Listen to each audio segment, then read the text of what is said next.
আলহামদুলিল্লাহ আলহামদুলিল্লাহ আল্লাহ সুবহানাহু ওয়া তাআলা দরবারে সকল শুকরিয়া যে মহান মালিক রব্বুল আলামিন আমাদেরকে ভালো রূপে আল্লাহরে আজকে আমাদের পবিত্র মসজিদে আসার তৌফিক দান করেছেন তৌফিক দিয়েছেন আল্লাহ পাকের দরবারে কৃতজ্ঞতা জ্ঞাপন করি শুকরিয়া জ্ঞাপন করি আলহামদুলিল্লাহ আজকে ভালো রূপে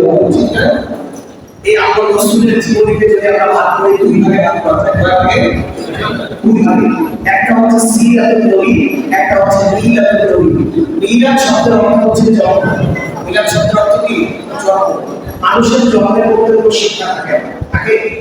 জন্মের মধ্যে কোনো শিক্ষা কিসে থাকে সিরাত আল্লাহ রাসূলের জন্ম থেকে মৃত্যু পর্যন্ত যেটা আল্লাহ রাসূল যেভাবে কথা বলেছেন চলেছেন মুআমালাত মুআশারাত যেভাবে করেছেন এটাকে সিরাত বলা হয় এবং আমাদের যত ইমাম মালিক ইমাম শাফি ইমাম হানাফি ইমাম হাম্বল চার মাযহাবের চার ইমামদের মধ্যে মতানৈক্য থাকতে পারে এই ইমামদের মতামতের বিষয়টা হচ্ছে প্রত্যেক ইমামের সহিহ কোন ইমামকে ভুল বলা যাবে না। যেমন আমি আপনি একজনকে জিজ্ঞাসা করলেন যে ভাই মুসলিমের সাথে আমি পার্লার থেকে গিয়ে যাবো এক ভাই আপনাকে জানলে রাস্তাটা শুনছে আরেক ব্যক্তি জিজ্ঞাসা করছেন যে আমি পার্লার থেকে গিয়ে যাবো উনি আপনাকে পার্লার রাস্তা দেখাচ্ছেন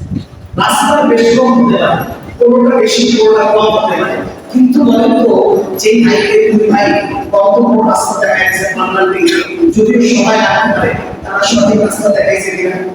রাস্তা কিন্তু সঠিক চার ইমাম এই চার ইমামের সহিহ এটা বলার উদ্দেশ্য হচ্ছে আল্লাহ রাসূলের জন্ম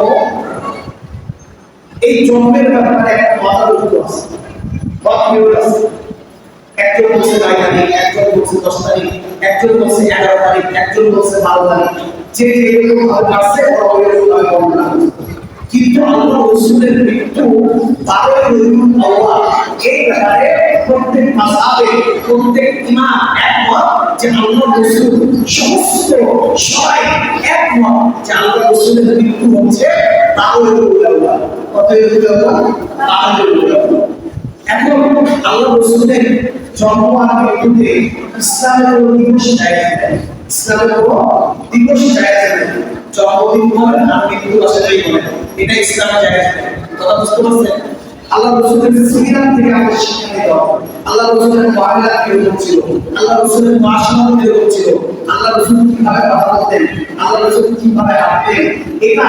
আল্লাহ রাসূলের জীবন যদি কেউ অনুসরণ করে ওই ব্যক্তি জান্নাত যাওয়ার জন্য যথেষ্ট সুবহানাল্লাহ।